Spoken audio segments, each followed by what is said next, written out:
The seventh Sunday in Ordinary Time.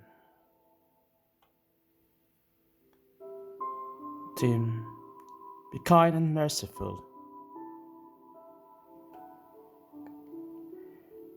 As we move through this Jubilee Year, we are challenged to continue to recognize our call in Luke's Gospel to love our enemies, whether near or far, and to do good those who are in need of our mercy, kindness, and forgiveness.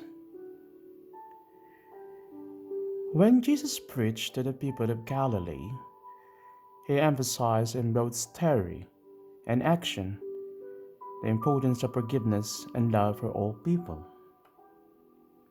He called them to this mission, and today he also calls us to be people of good news, to reach out and share love and kindness with those we meet along the journey of life.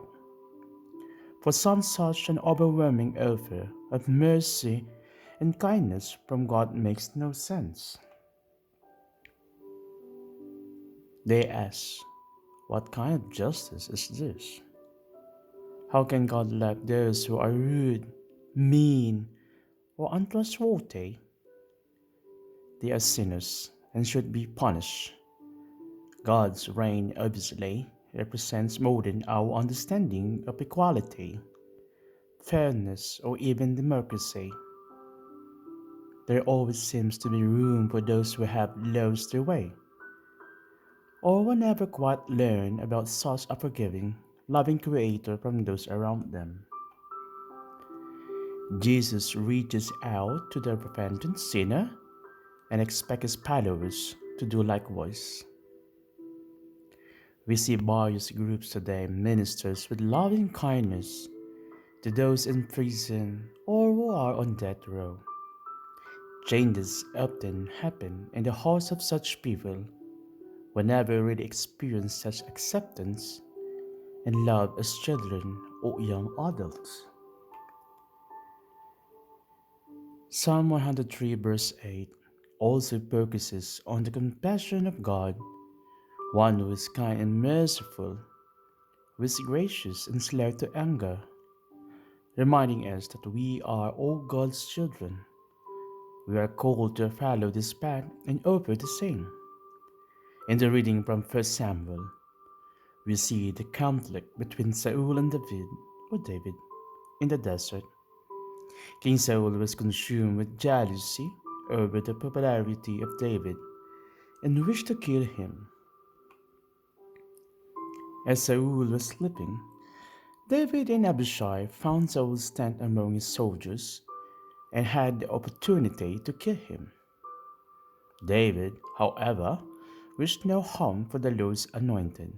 Instead, David took the spear and the water jug by Saul's head and later showed it to Saul's troops, saying, "The Lord will reward each man for his justice and faithfulness.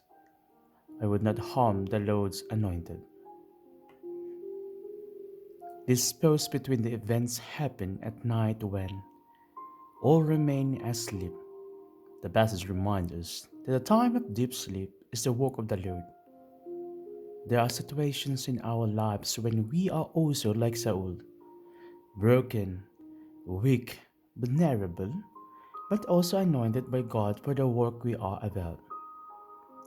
The water jar reminds us of our baptism when we were anointed by the Spirit of God for our life's work and share with grace as priest, prophet, and servant leader.